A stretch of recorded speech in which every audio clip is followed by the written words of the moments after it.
Good morning, softball America. The music is coming down a little slower today. I don't know why. It's a great Monday, February 23rd, here on the program. We are glad that you're here on Good Morning Softball America, presented by GoRout, the leaders in coach-to-player communication, built by coaches for coaches. GoRout Diamond ensures that every pitch and play call you send is delivered clearly all season long. Visit www.gorout.com/shop/softball-America and use discount code SA2026. Again, that is discount code SA2026 to save $275 on your GoRout system today. We love deals. We love a good show. We love a great weekend of softball. We're going to talk about it all. Gray Robertson, Tara Henry. She was out west. I was on the east. We're going to cover a lot. Before we get to a packed show, we've got the head coach of Long Beach joining us, Kendall Fern. She's going to be here to talk in a bit. Patrick Murphy, the Alabama head coach, will be with us in seconds. And before we welcome him to the show, Tara, what do the people need to do on the socials, on the YouTube, and the like? Well, first and foremost, good morning, everybody. Thank you for joining us. Please let us know where you're tuning in from. And again, our sponsors at GoRout. I'm just going to put a link in the chat. So make sure if you have any questions, head on over there and check out. What a deal. I mean, $275 off of a GoRout system. Incredible. So link is in the chat. And also, if you're on YouTube, please subscribe to this channel. It helps us out. If you're over on X, give us a nice retweet if we're over there. And yeah, let us know where you're tuning in from. Good morning. Good morning. We said on the last show, whoever does better in the Alabama-Florida State matchups, we're going to ask them to come on the program. And the answer in Tallahassee was the Alabama Crimson Tide, now number 4 in the Softball America Top 25 that dropped earlier today, one of the final 5 undefeated teams in college softball. And the head man himself, the Hall of Famer, and a guy I see a lot during the season, is joining us on the show right now, Alabama head coach Patrick Murphy. Good morning, Murph. Good to see you. Good morning. You guys are what you do for softball, number 1, is great, but number 2, you're just 2 really good people as well. So I'm glad to join you. And I didn't know that was the deal, Gray, about the weekend. So I'm glad it's me. However, that weekend was a win-win, I think, for everybody there, especially Florida State, because I know that they will be bigger, better, stronger, all the way through the season. And of course, when we get done playing somebody, I always root for them the rest of the way. So hopefully Elon and Dartmouth and Florida State will just go on tears here very quickly. I love it. Well, Murph, good morning. That was the deal. Gray probably didn't tell you, but that was the deal.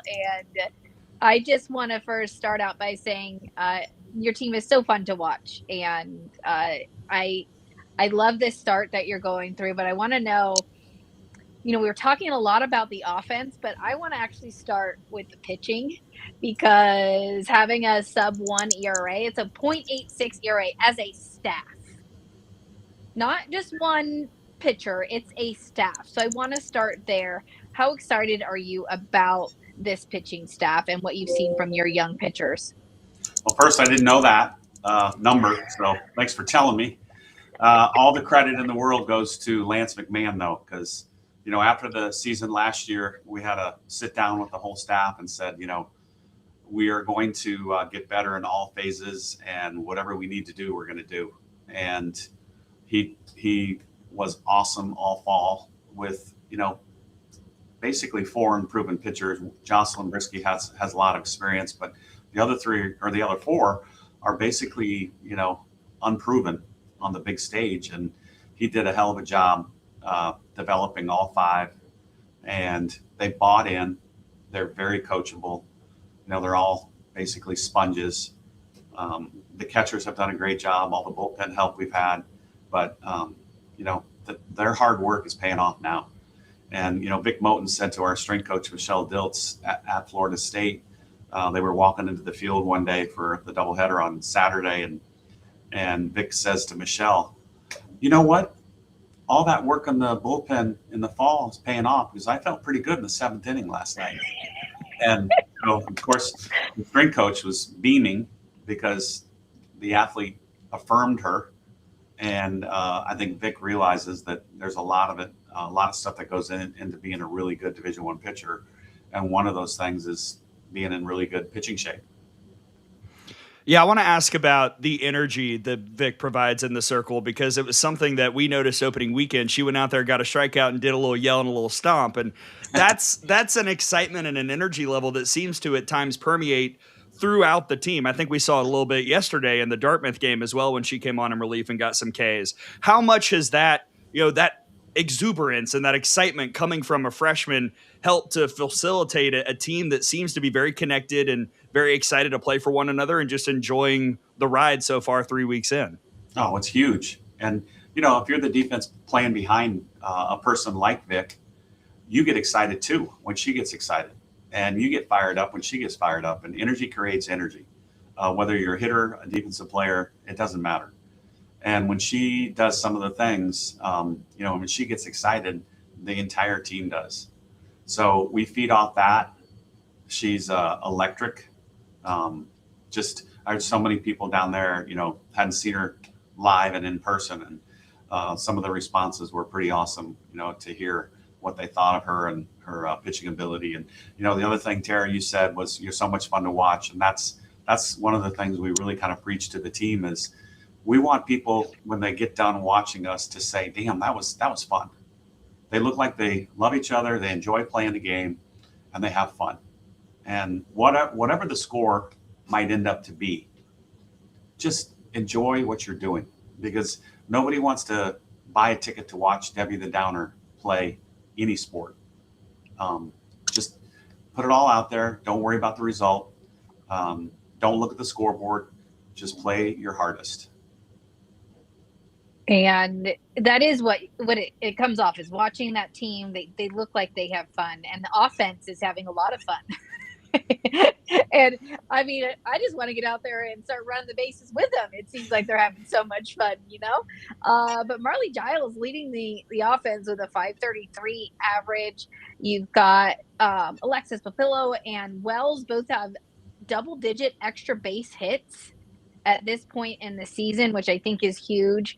Now I want to talk about the offense and the emergence of this offense. What did you do different, if you did anything different in the fall? I know you and I talked a little bit about this. And what does that offensive plan look like for you? Well, now I have to credit Adam Arbor for all of that. Caleb Rowe and Ryan I. Murray, our director of player development, also it's a three-headed monster, but they put together plans all fall. And one of the things that Adam really wanted to do, and this carried over from last year, was try to get every hitter on the team 100 at-bats before we started competition. So fall ball games, inter-squad scrimmages, and then preseason practices in January. And I think one young lady had 92.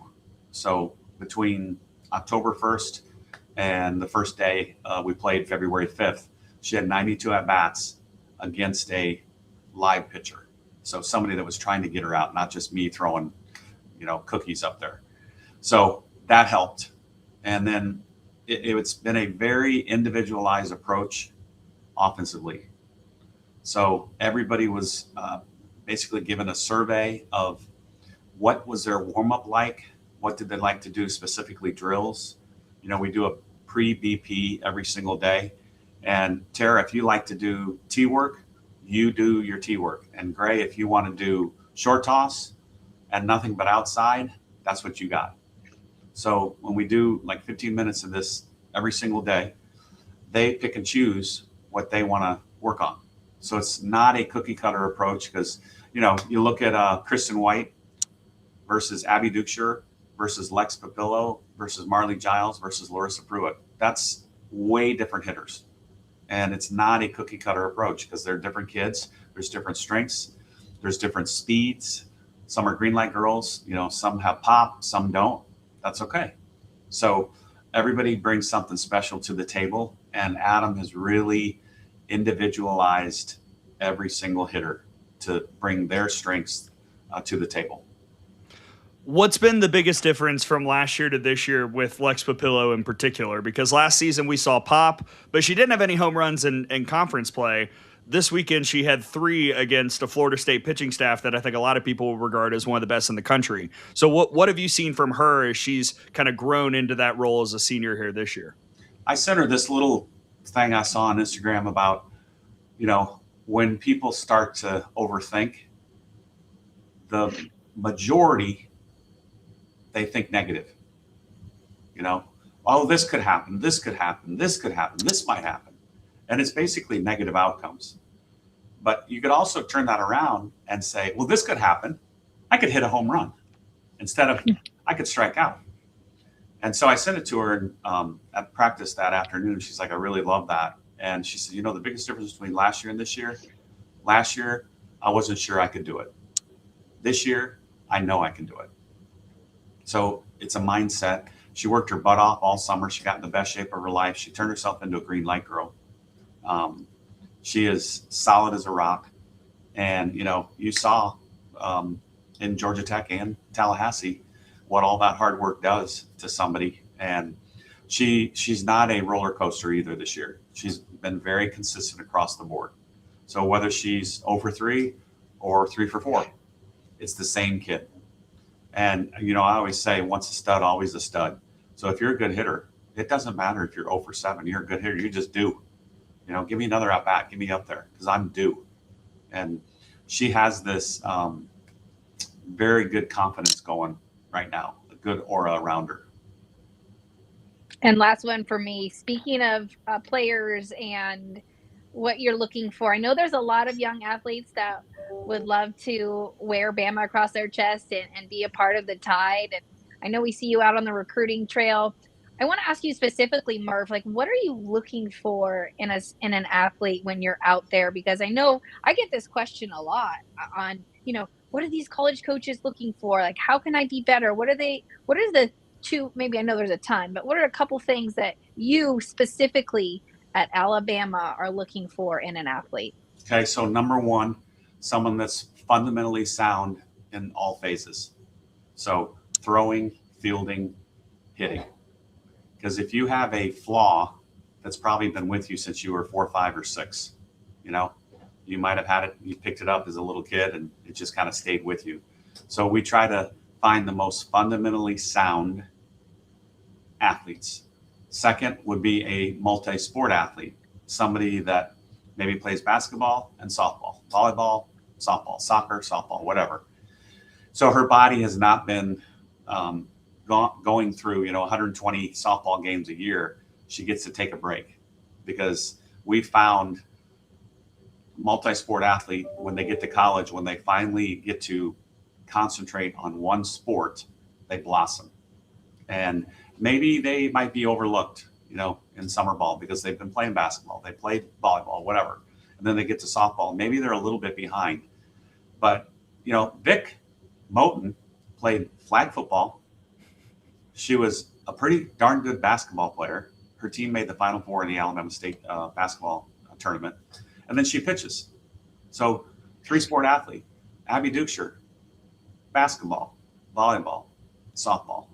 Garrett Griggs was the quarterback on her flag football team, won 2 straight state championships, played shooting guard, made the Final Four, and then picked up her glove and played softball, the last 3 months in high school. So multi-sport athletes, love them. And then probably the third thing is, how do you react to failure? Because nobody's going to bat 1,000 and somebody's going to make a mistake at some point.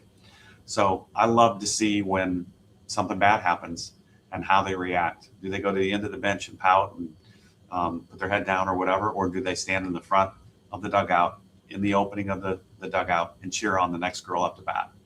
because that's a big thing. Because you're going to fail. This is not a sport for somebody that's cannot deal with failure. You have got to deal with failure, and if you can and you do it well, you're probably going to do well in college. Patrick Murphy, the head coach for Alabama, joining us on Good Morning Softball America. Coach, before we say sayonara, another busy week for you. You've got UAB tomorrow in the midweek, and then South Florida, St. Thomas, Kent State coming to town for the Crimson Classic. A lot of games in a short amount of time. What's the message to the team to kind of keep it rolling and to keep that consistency up back at home? Well, number one, respect the hell out of everybody, because you saw Sunday that Dartmouth gave us a hell of a battle. And they respected the heck out of us. The young lady on the mound had a hell of a game. And we just had a couple of well-placed hits and, made a couple plays. But it was a heck of a good game. And so you got to respect the heck out of every opponent. You don't fear anyone. You respect them, but you don't fear them. And then the biggest thing with me, and Gray, you know this, and Tara, you probably do too, but you absolutely protect the home turf. So we have 6 in a row at home. And my biggest pet peeve is when we lose a game in front of a good crowd, because they want to go home happy. So we're going to do whatever we can to protect the Rhodes House starting tomorrow and then through Friday, Saturday, and Sunday this weekend. I love it. Well, it should be a great weekend again at Rhodes. I will be on the call on the TV side. So Allie Shipman and I will be calling Alabama UAB tomorrow. And Coach, I'll see you then. Congratulations on a great start, and thanks for joining us. Okay. Thanks for having me on, you guys. That is Alabama head coach Patrick Murphy joining the program. Yeah, what a week. 7-0. We didn't even talk about Caitlin Palazzi's perfect game. I know. She's written down. I know it's written down here too, but that's okay. Yeah, FSU 2 wins there, and then the Sunday screecher against Dartmouth, where Alabama found a way to get the hits late. By the way, I just want to tell everybody, we talked about on the radio side, it was like 25 mile per hour consistent wind straight in. I've never been that cold in my life. Really? I mean, not over the course of 2 hours. I went from fine to shivering in the 6th inning. It was a lot. It wasn't quite, Mardi Gras Mambo 2022 situation. Those that know. But it was close. Anyway, big weekend for the Tide. And it reflected in our top 25 that came out earlier today. No, I know you were there. You were there in person. You got to be there in person. You got to call the game on the radio. And I mean, obviously I had one up on my phone, the game up on my phone, selling shirts, selling hats, which by the way, you guys, the hats and shirts went like crazy in Palm Springs. I know we'll talk about that in a little bit because we've got a guest. Did the hats go ham? Yeah. Yes. The black and white one. That one sold out in like the first day and a half. Oh, huh. The black and white, and our colors are black, white, and gold. Okay. The color scheme seems to be kind of mirroring the team with the coach that we're about to bring on a little bit, doesn't it? Kind of. I know. Speaking of that, I should have given her a hat. Dang it. I was going to send her one. Just like cross out Softball America and write the beach in gold Sharpie right up top. I was going to say there's a hat right there. I'm like almost going to go run and grab it because yes, it is literally the same colors. Well, that was me introducing our next guest, because we're going to roll right along here on Good Morning Softball America. Look, let me tell you, this was Saturday, right? The days all run together. Saturday, we're doing scoreboard updates. And we mentioned one of them about 4 times, because here's the thing. When we're on the road doing radio, a lot of softball fans from Alabama, Florida State, everybody, they stand around when we do scoreboard updates because that's how they hear what's happening.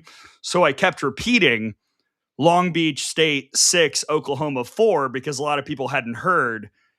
And now I think the entire country has heard about what the Beach is doing, and certainly their first-year head coach, Kendall Fern, who is joining us here on Good Morning Softball America. Hello, Coach. How are you? Hello. Hey, Gray and Tara. Doing great. Yeah, back at the Beach, and we're excited about our weekend and really pumped to be here on this podcast with you all.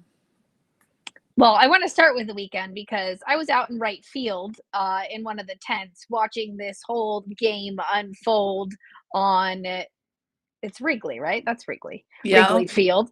For those of you that haven't been to the Marionette, you've got to go to the Marionette. It's an experience in itself. But I kind of want to start there with the big win over Oklahoma. What was the message that you gave to your team before that game? Because I'm like, I want to talk to, I want to know what she said to the players because they are coming out firing on all cylinders.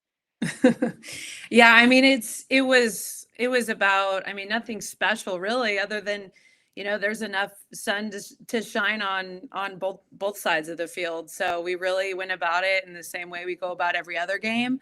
Obviously I know the players had circled it last season. They went 11 innings with OU and it was a really great game. So, they're very familiar with them, and but really they were very calm and, pumped going right into the game, but nothing special. The special sauce was them on the field, but really it was just about keeping the vibes good and making sure that they felt prepared. Coach, we have seen over the years Oklahoma be in games like this where maybe they've got a one-run lead, or the team who's trying to take them down is able to grab that small advantage, but they don't get the extra runs when they have that opportunity.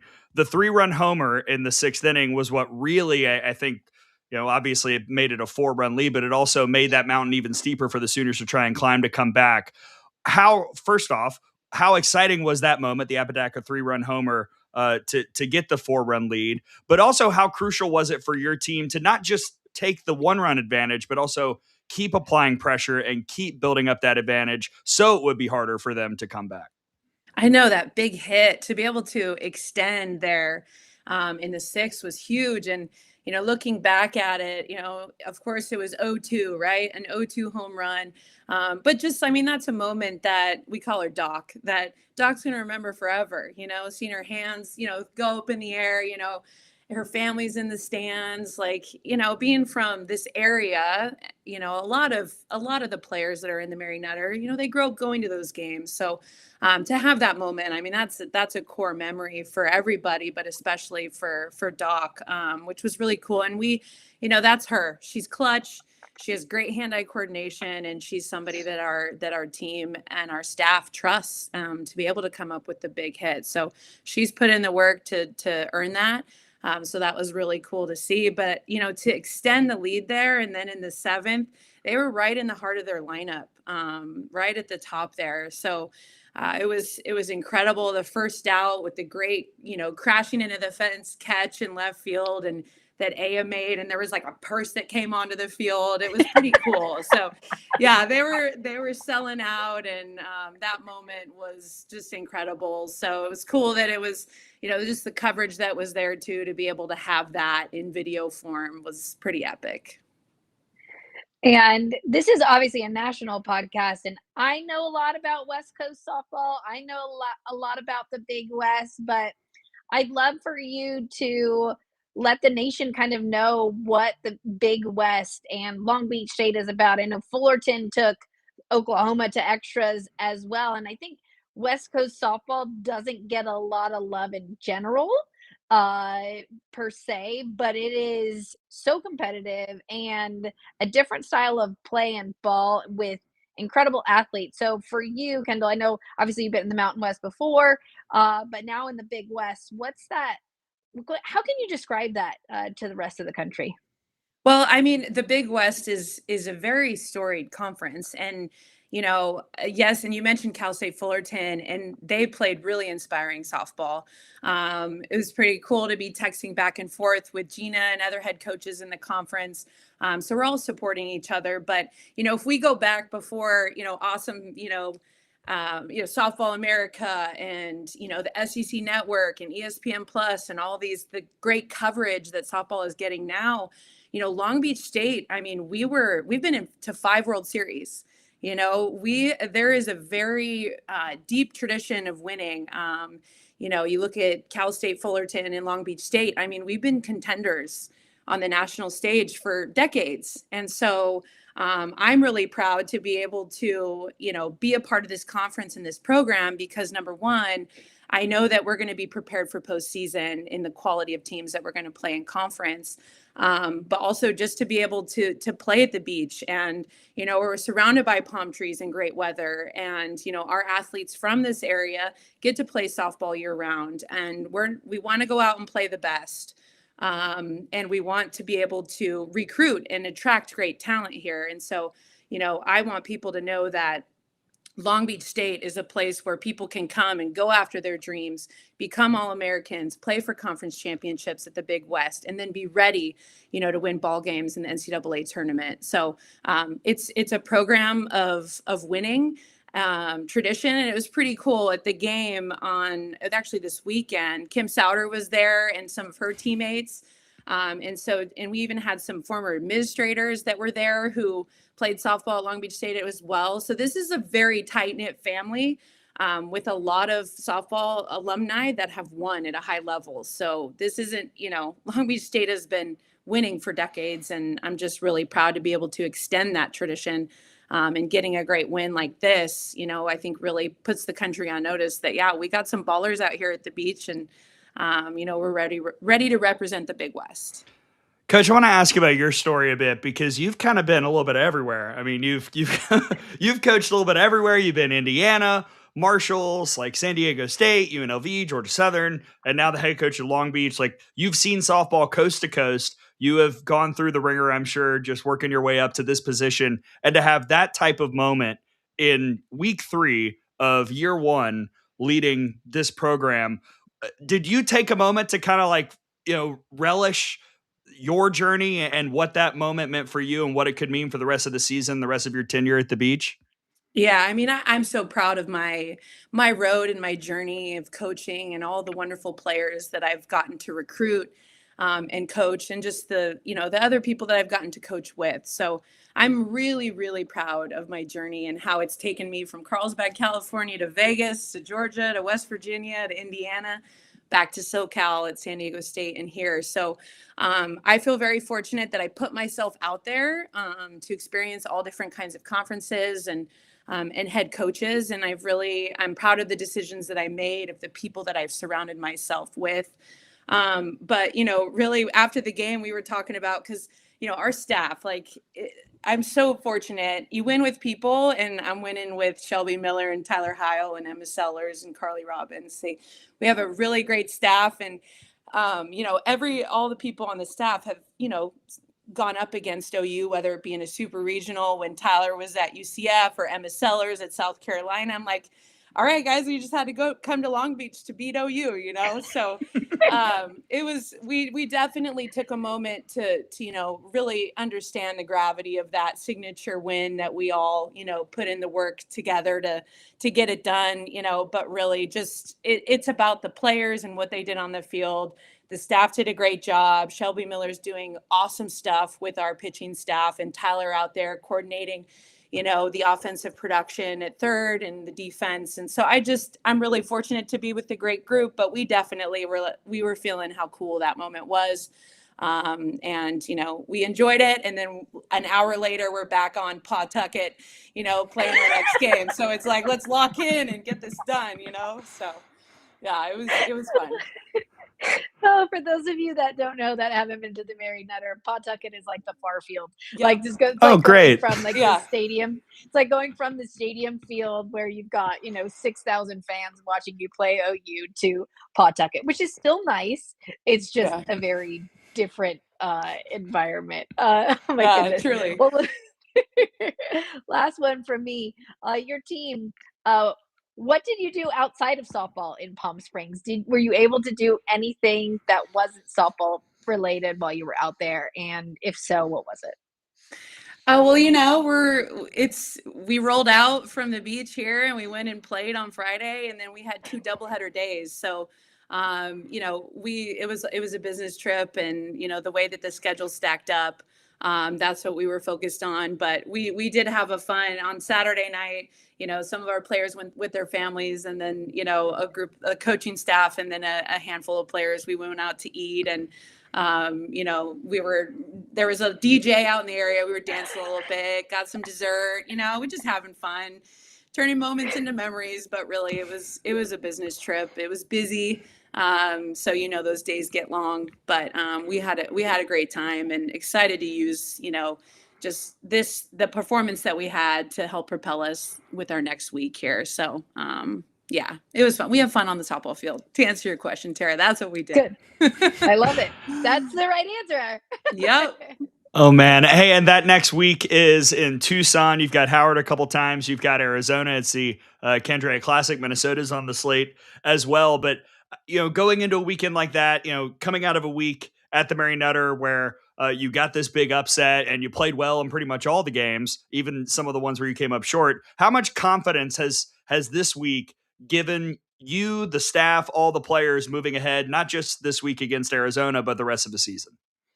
I mean, that you get confidence from past success. So, I think of, our freshman pitcher, Audrey Lopetegui, who's out there on the mound in the 6th and, opens in the 7th before we made a change. But you go back to that where you're like, all right, yeah, I shut it down in that moment, or Lena Apodaca coming up with an 0-2 3-run bomb. Like those are the you think of those things later on, but, really it's about, we gotta celebrate it, but we got to get to the next game. So, I'm excited for our team to continue to roll. And, we're not even full strength yet. We have some really great athletes that are making their way back. And so we're continuing to form our identity. We got a ton of fight and some great talent. And our chemistry I'm really proud of that. They like being around each other. So we're just continuing to blaze ahead and, keep making a statement each game. So. I love it. Well, Coach, you're an absolute delight. Your team is fun to watch. Congratulations on a great start to the year and best of luck moving forward. Thank you so much for hopping on the show with us. It was great to see you. Awesome. Thank you so much. That is the head coach of The Beach, Kendall Fern. Love it. Oh my gosh. Long Beach is pretty, I don't know. There's probably people that don't know about Long Beach State or Long Beach. And obviously I know about it because, San Pedro is really close to Long Beach State, but always a gritty team. That conference with Cal State Fullerton, UC Santa Barbara, Hawaii's in there, UCSB, so Santa Barbara. With San Diego played some good games this weekend. That is a tough conference. And again, it's always a battle between Fullerton and Long Beach at the end of the year. Normally they play each other in the last series. I don't think that's the case this year, but it's always a battle between those two. So again, I think Big West softball is something to keep your eyes on, people, because so fun to watch. And obviously I'll say I'm a little bit biased. People will say I'm biased on other things. I will say I'm a little bit biased to West Coast softball. I love it.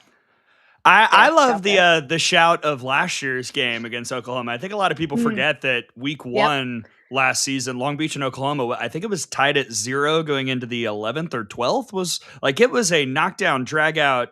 Nothing was going on. Long Beach was pitching their butts off type of game. And really, really, really, really great performance by Long Beach to pick up that win and take down the Sooners. Here's what Brady says in the chat. Brady worked really hard to find Kendall on Saturday. I want everyone to know this. Yes, we have an interview up on socials. Brady was there at the Mary Nutter working hard. It was so busy, Gray. It was so busy. Let's go right into where in the world is Tara Henry before we get to three big things. I want to hear about the Nutter. First off, did you get a sandwich? I had 2 tri-tip sandwiches. I had 0. Thanks, Tallahassee. You had 0. Yeah, I had 2 tri-tip sandwiches. Brady had one, I believe, and they're delicious. At one point on Saturday, they ran out of tri-tip, so it was like a 3-hour delay. That's how many people were there. I don't have the official numbers of the gates, but it was jam-packed. We had a tent. We were selling hats, shirts. We sold out of our shirts. We had these pretty cool retro softball is life with palm trees, and it was really cute. I would show you, but I do have one. I'll put it on the next podcast on Wednesday. I'll show you guys. And that was just the Mary Nutter in general, Gray, I think is an experience that every softball fan should have. And it's about family, it's about community, it's about hanging out, watching softball, and I truly don't think there's another tournament like it. Do I think that the fields could be better? Yes. And I know people will kick and scream about Flow softball, but I'm just happy that we also get to even have it streamed, that we can see the games. So, but it is one of my favorite tournaments, and there's some nostalgia there. But I always love the Mary Nutter. And how about the Bruins? Both the Bruins and Nebraska. How about the Big Ten in general? Good week for the Big Ten. Showing up. It was impressed. I was impressed. We had concerns about UCLA, and they just found a way to get wins. Really, they really did. And that offense is scary. I just want to say, like, if my concern is with your pitching staff, it's very easy to wipe that out if you score 23 runs. It's like, you know what? I start to lean away from being worried. That was like really good stuff from the UCLA offense. Jordan Woolery, like, that girl is disgusting. I mean, the third inning against Auburn, 3 for 3 with 6 RBIs, just in the third inning. Come on. And then she just came through every single daggum time she was up at the plate in a big moment.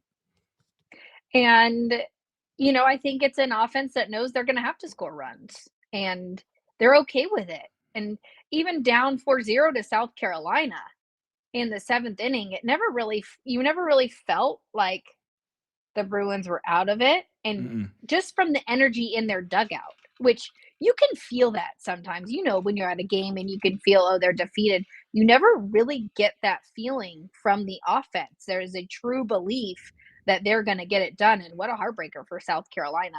I was watching that thing unfold. And, again, I can't say enough about UCLA. It's something that is said there and has been said there for decades. All you need is one swing. Yeah. And that's truly what happened in that night game against South Carolina. All right, we're going to do kind of because we've got the Q&A show coming up later this week. That's where we'll answer a lot of your rankings questions and stuff that we missed. But as you've probably noticed, Tara and I were across the country separate at 2 of the biggest events possible. So maybe a little inter-Nutter Dugout Club Classic Q&A. Tara, I'll let you ask me questions about what I saw in Tallahassee because I saw pretty much every pitch. But I want to go back to the Nutter real quick. What other teams outside the UCLA offense really struck you? Who stood out, besides Long Beach, of course, that really impressed you with the way they played across the entire weekend?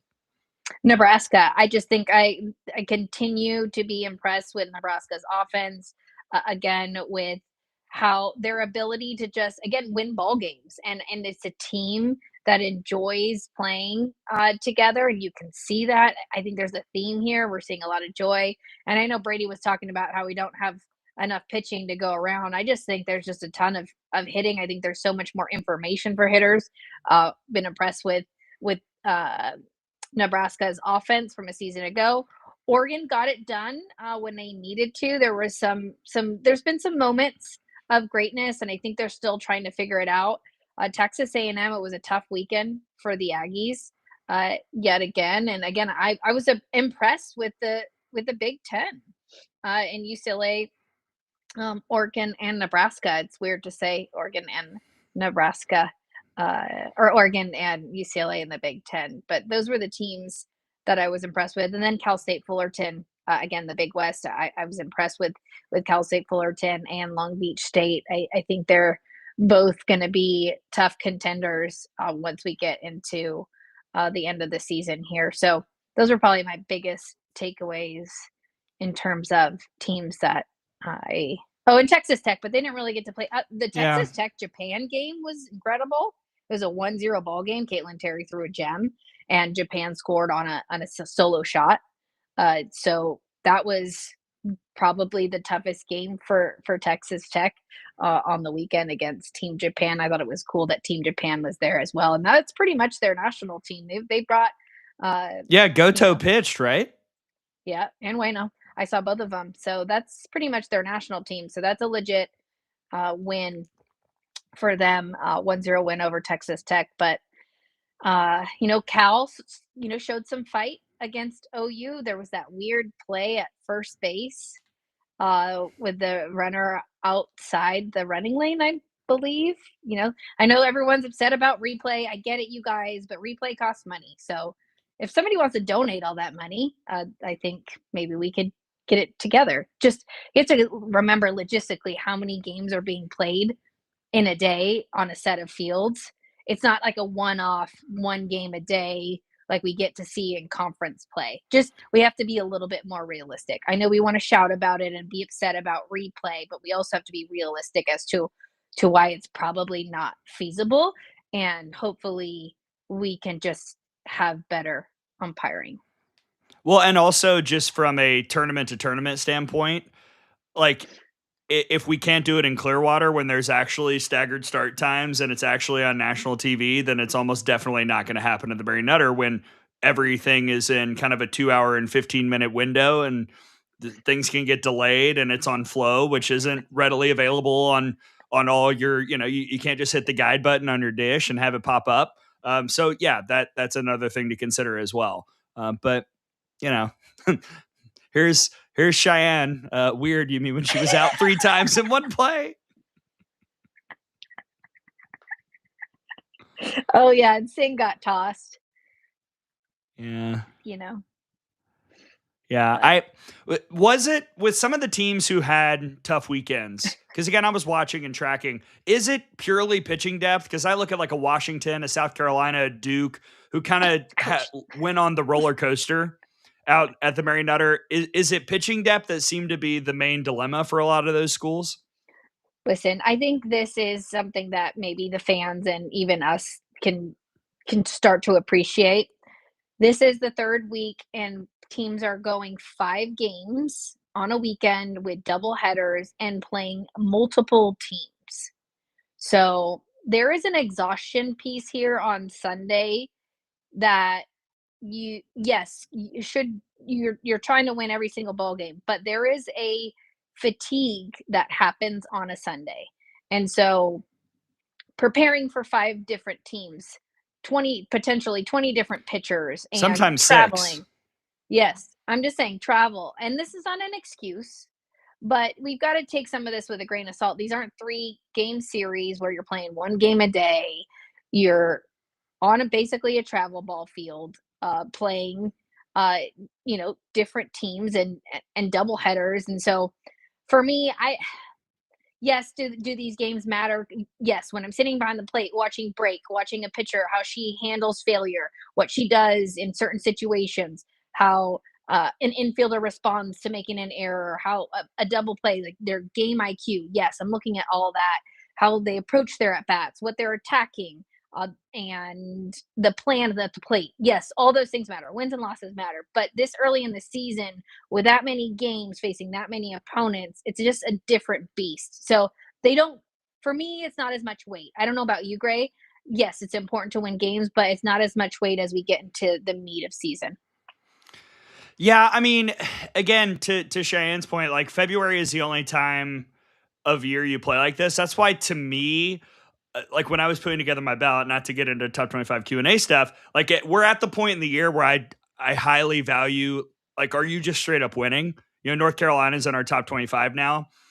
They had their strength of schedule is just, it's not there yet, but they're winning. And winning at this point is not something you can take for granted. Ask everyone but 5 teams across college softball right now how hard it is to win every single game that you're playing. And even those 5, they've been pushed, even though some of them have not had the biggest strength of schedule marks as of yet. So winning is hard. And I think you deserve a lot of credit if you're doing that. And I think that's why it's really important as people who are analyzing the sport, A, to watch the games, but also B, if you can't watch it, go deeper. Ask people who did watch it. Don't just look at one stat on a box score, look at the play-by-play, go back and watch the highlights, like dig into it, because the story of each game not only is different because each team is coming in with some different scenario that has led to that place where they are at that point, but also the game prior could have really, really kind of stretched into the next one. And I think of South Carolina,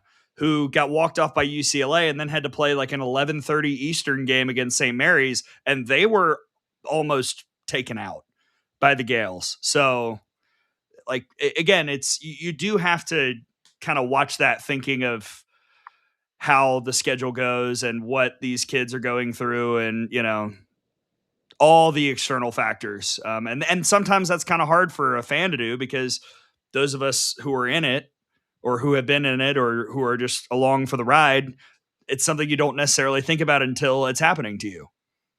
Yeah, until exactly. Until you feel it. Yeah, It's a real thing. It's a real thing. But I'm not saying that that's any reason to give anybody an excuse. But this point in the season, as a player, as a coach, you're almost ready for conference play to start, just because absolutely.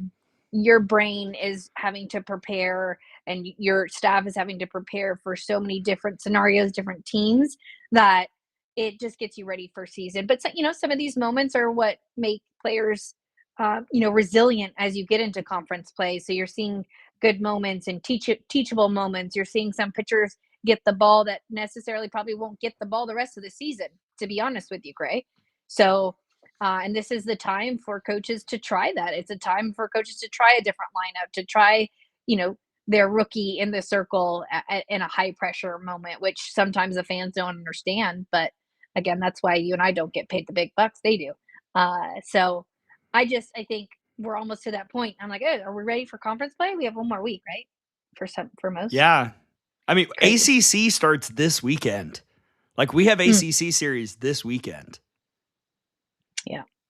Crazy. Crazy. SEC starts next week, which is great. Also, hello to all the people in the chat. Chat's popping. We love that. Thank you. Heck, Nate, who was very helpful in making sure that we got Coach Murphy on as an SID, I concur with the exhaustion piece. Like, these tournaments in the non-con are not for the faint of heart, because sometimes you're starting at times you will never play another softball game for the rest of your life. And early, late, doesn't matter. But anyway, anything you want to ask about Tallahassee? Yeah, I want to know exactly what you saw from Florida State, because I know we talked to Murph about Bama. What did you see in terms of Florida State? And I know they're young, and I've been able to watch them, and again, have seen them in person, live, seen their pitchers, seen their hitters. But what were your thoughts? It seemed like Florida State on Friday night was really having trouble with the velocity of Vic Moten, and the fact that it was going up and down. And it just, I know that they had a plan, because that staff is very good and those hitters are very good. It was very hard to figure out what the plan was. It almost seemed like Moten was pitching so well that it made them look like they had no plan, which again, I know is ridiculous, but like, Florida State just couldn't seem to ever get in a rhythm. They were chasing different things. It was very, very hard for Florida State offensively to get much consistency going. And it's especially hard when Alabama's not giving up any free passes. Like, Florida State wasn't really able to work long at bats and try to manufacture anything when the big hits weren't coming. And that was a problem against Alabama. And then I think Saturday, the injury to Issa Torres, she was involved in a collision in the field. Larissa Pruitt was running from second to third. There was a collision, and Issa stayed in the game on Friday. We did not see her Saturday or Sunday. Coach Lonnie Alameda said that concussion protocol was the situation there, and we certainly hope Issa will be back soon. There were a couple times, though, where the top of the order was up in a high leverage moment, and it wasn't Issa Torres. There were two occasions on Saturday where Florida State had runner on third, 2 outs, back to the top of the order, and it was, instead of Issa Torres, Marin Heller, who's a very good hitter. She's also a freshman who's been batting in the 2 spot. That's just a lot to ask for a freshman who's had, being put up in the 1 spot in the order and being asked to convert in a high leverage situation, a big pressure moment like that, especially compared to All-American Issa Torres, who's got 2 years of elite experience. So that was certainly impactful in the Saturday game. I thought Jazzy looked really good, actually, in the circle, and so Bella Dimitrievich looked really good. I just thought Alabama did a better job adjusting quickly and pounding on the mistakes that they got from Jazzy and Bella. But I think if I'm Florida State, I'm not necessarily. I know that the scores didn't look great, and honestly, the games, if you watch them, didn't look great for the Noles. But I didn't leave it thinking any less of Florida State. I thought it said a lot more about Alabama than it did about any deficiencies the Noles might have. Yeah, and again, it is early, and we are seeing the Noles kind of work through having a younger, type of lineup. So I think you're right. I think they're going to be fine. And these are the lessons that you want to learn early on in the season. You want to challenge your team early in the season so that when you get into ACC play, they'll remember those 2 games against Bama. They will. Yeah, 100%. Yeah, Florida State. Jay Beecham looked good. She looked better as the weekend went on. And I just think, once you get Issa back and once you're at full health, we did see Candy Harp get some swings in, which was really good. She got the start in the Sunday game against Elon. Hello, Miles. So that was good. It's really good to see her be back. And, that's an important piece that Florida State needs back in the lineup. But yeah, I mean, and I will say this as well. Roach is correct here. Vandegrift was 1 for 12 all week, and that is Alabama's All-American. And we said, like I said last week on the show, the key to me for Florida State was keep Vandegrift off base, and they did, and it didn't matter, which is kind of not how I thought those games would go. But hey, that's how it goes. And it will be interesting to see how Florida State bounces back because I still think that's a very good team. And again, I thought Jazzy had really, really sharp moments. Just unfortunately for her, a couple of the mistakes were hit out of the yard. Anything else on Tallahassee? Shout out to Dartmouth and Elon. Hey, guys. Yeah, I mean, I was watching that as I was getting on the plane. Were you getting a little nervous there? Yeah. I was like, if he says no, I'm gonna be like, come on, Gray. I'm glad that you're honest there. I was nervous on the plane. Well, it just because again, it goes back to what you were talking about, like these Sunday games. Yes. Alabama Elon the night before was called at 8:00. Dartmouth the next day is starting at 10 a.m. Leave the hotel at 8:15, and so we're up at 6. Getting breakfast, the players are getting taped, all that stuff. They're doing all the things they have to do. Like that, there's just no time to like prep for a team in that amount of time. And if you're looking at the schedule, the team you're playing once on the last day is probably the team that you're looking at the least leading up to an event, especially an event where you play Florida State twice, who's a top 10 squad. So, again, kind of goes to the scheduling piece, but yeah, found a way. Like every team is going to deal with that. And that's part of the February mayhem that we love.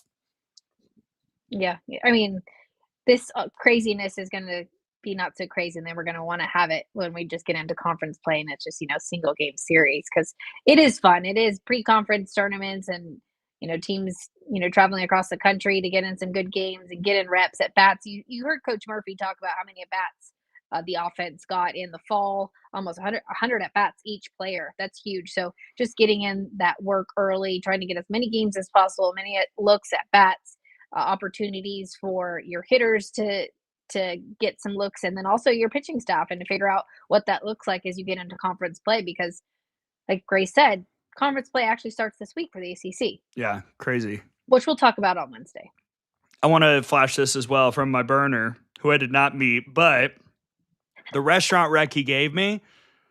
Oh, Bella really? Bella. Oh my gosh. Bubble bread, y'all.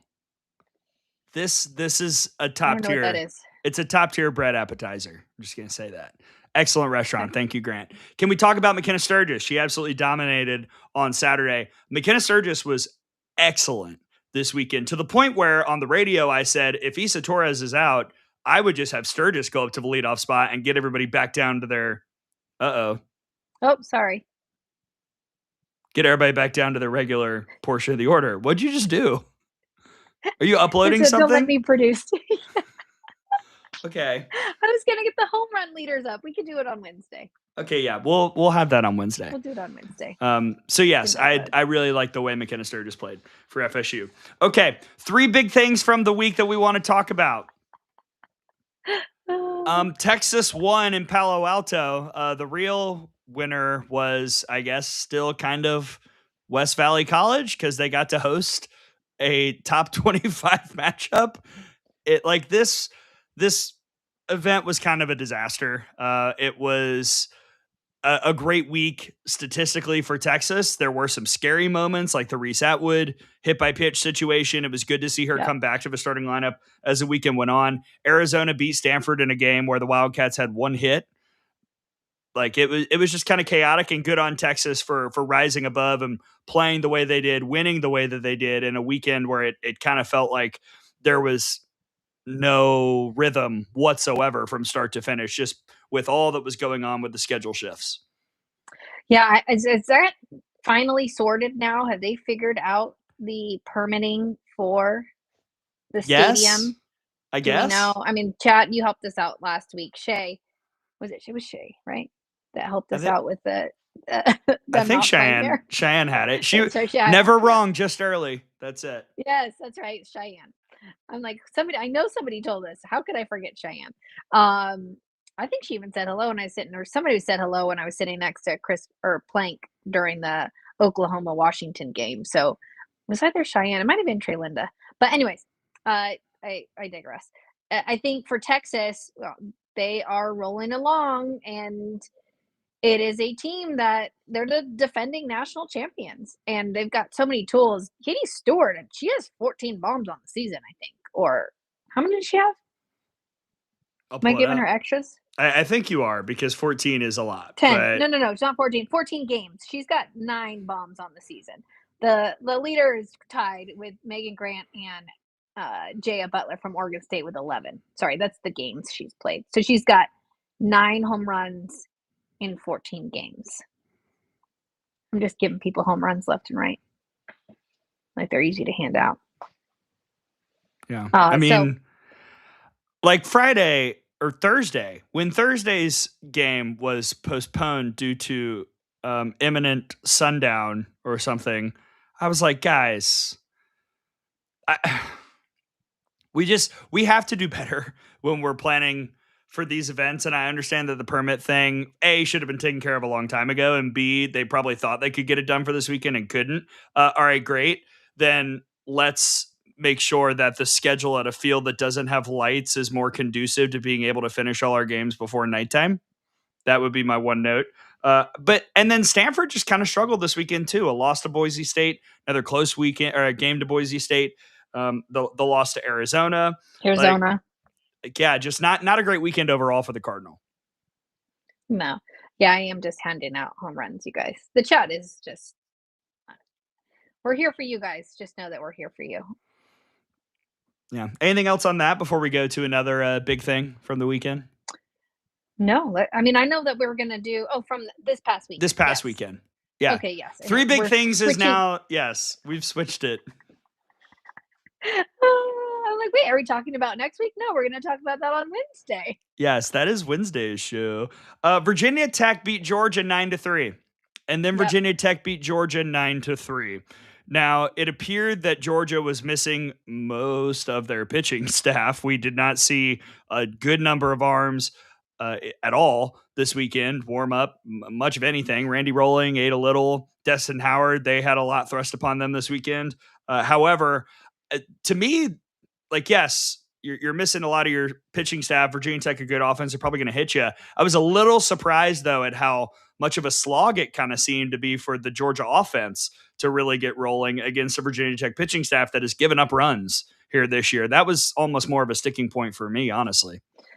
Well, I think this is a time to talk about getting injury reports and how great that would be for us in the media. I know that coaches tend to not want to divulge if a player is hurt, because then it allows a team to, eliminate that pitcher from preparing. But it would be nice to know, if people are available or not. And it appeared that, like you said, Gray, that Georgia didn't have all their pitchers available. So to me, that's difficult, even with 9-3 wins for Virginia Tech, to say, those are, 2 solid wins over Georgia, if multiple arms were not used. So hopefully at some point we can get injury reports. I don't know if that's ever going to be a thing, but we'll see.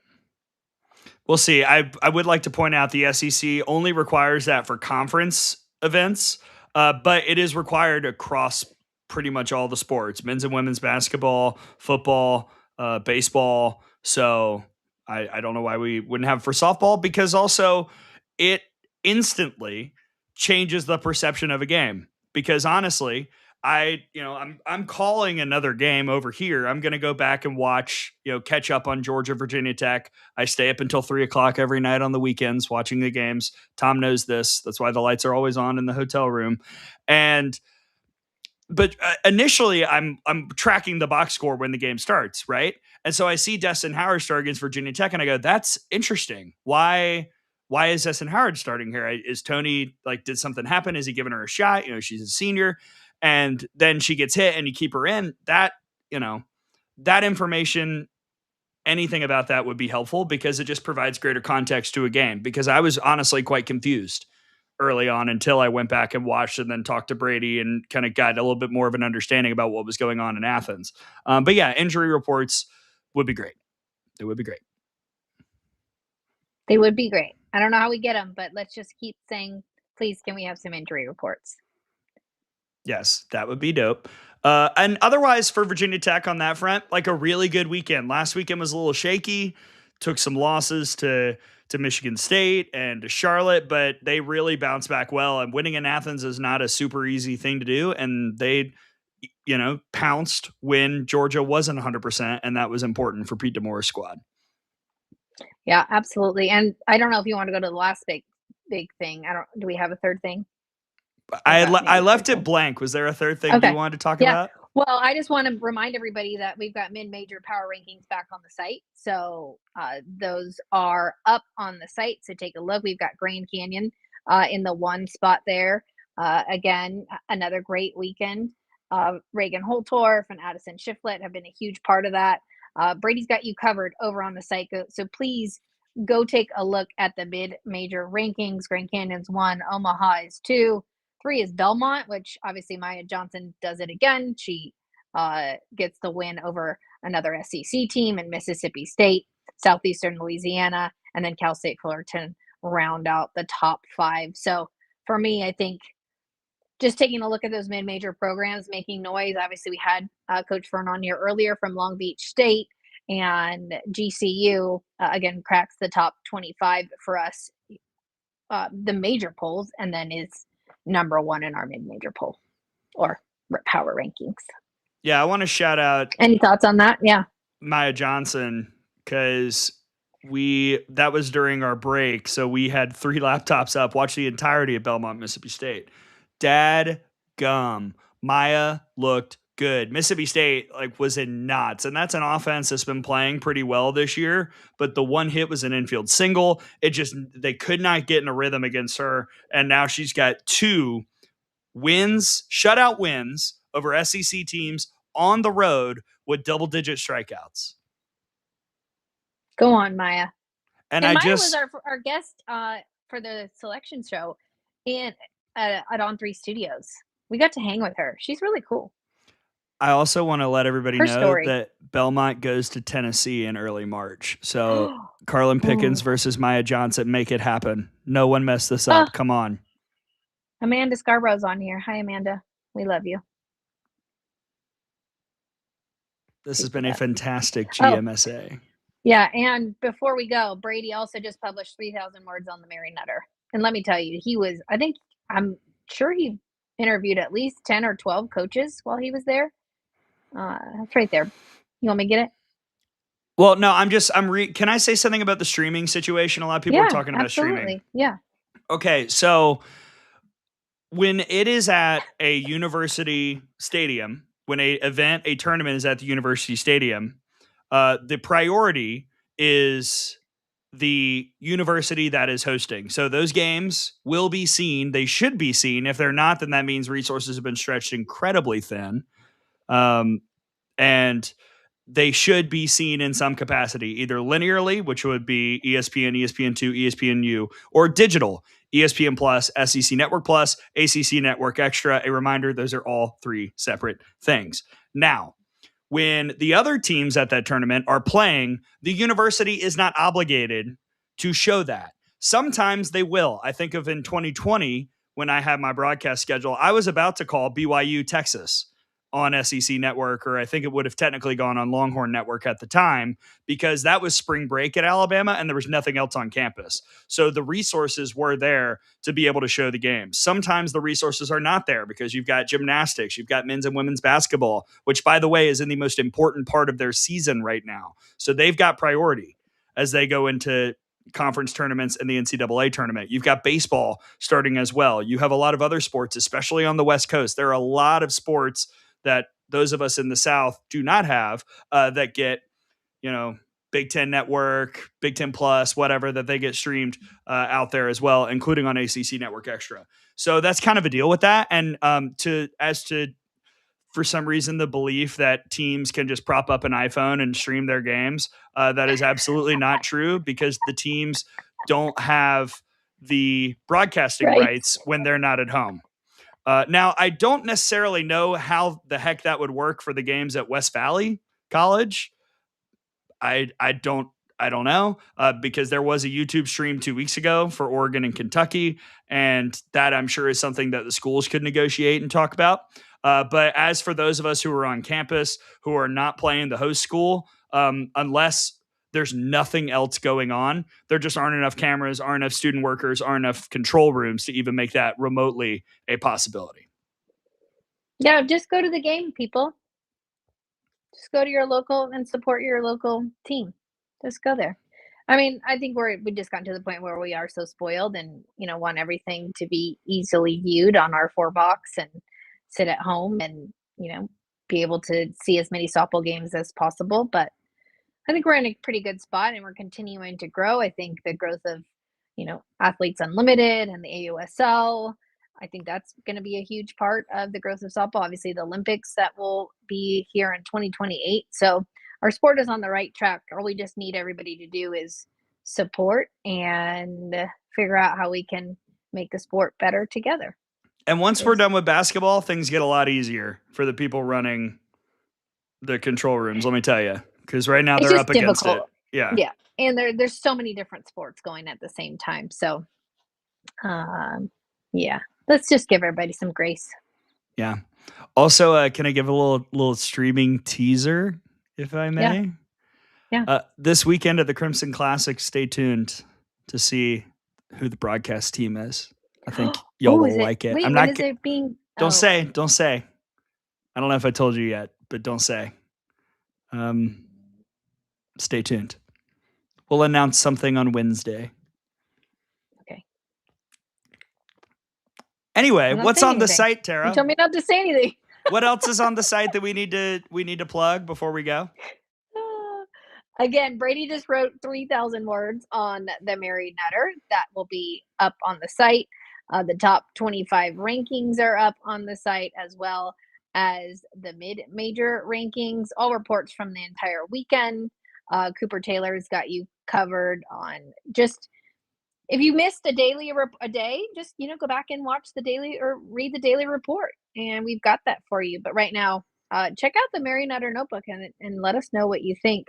Our very own Crash Keenan was there, our photographer on site, got some really cool. Crash was there? Photos. Yep, Crash was there. Really great photos. The pitcher catcher series that we're going to do is legit. It's like a portrait series. So incredible. Shout out to the SIDs, to the teams that allowed us to do this special pitcher catcher series. If you've been on our socials, you've seen it. So yeah, it was a great weekend in Palm Springs. Thursday was crazy. We actually lost our Easy Up tent in the wind, so we had to get a new one. It literally just snapped the frame. It was so windy, and it had 40-pound sandbags on each of the legs, and still went up. And I was just down the way of Wrigley watching a game, and all of a sudden I turned around, and Jen McIntyre and I went and saw the tent basically flying in the air and 3 people trying to grab it. And it was already down too. We'd already lowered it. It was down. We were done for the night. It was later in the evening. So Thursday, it was really windy. Teams had problems getting in. We didn't talk about this in the beginning, but teams were diverted, had to land in Phoenix. I know Auburn had to land in Phoenix and wait out there before they reopened Palm Springs Airport. Cal got diverted to LAX. So there were issues getting into Palm Springs because of the wind. and that carried over through Thursday. But then after Thursday, it was beautiful. It was beautiful Friday, Saturday, Sunday. So can't really complain about that. Dang, I'm and sorry. I can't wait for you guys to know Gray's big Wednesday. We'll talk about it, right? We'll talk about Wednesday. Okay. I might actually release the video that is going to be recorded to announce it on the show. All right, there's your tease. Yeah, there you go. What a show! Patrick Murphy, Kendall Fern. Like, we got like 2 huge stories. Hey, Alabama, what a weekend! Long Beach, what a weekend! Softball, what a dadgum weekend! I felt like every time I was having to update some spreadsheet or some Word document, something chaotic was going on, and it was coast to coast. It was every single day, and just had a ton of fun. So thanks to the chat. Thanks to y'all. And remember, you guys, on Wednesday, we'll take your questions on the top 25. Grand Canyon, Penn State, and North Carolina all enter the top 25. So we'll take your questions then, and then we'll preview the weekend. Yes, and we'll also answer any questions if there's anything we missed, because, yes, there was a lot of softball that happened this weekend that maybe we didn't touch on this show. You can put those in the comments as well. I'll put it on a note card, and we will answer those questions too. So anything you might have, please, please, please put it in the chat. DM me, DM Tara. Just let's go. We'll answer it. I promise. We are open books. I do not hide a dadgum things from you people. I've got another date Wednesday.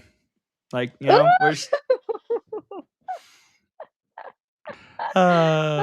is good. Goodness. Anything to say, Tara, before we go? No, just thank you guys for being here. It's just the best part of our week is hanging out with each and every one of you. And if we need to do anything better, you please let us know. But we're here for you, and hopefully you all enjoyed the show, and we'll see you again on Wednesday. Yeah, for my partner, Henry, I'm Gray Robertson. Again, thank you to Kendall Fern and Patrick Murphy for joining us here on the show today. This has been Good Morning Softball America, presented by GoRout. We'll see you next time, everybody. Thanks for joining us.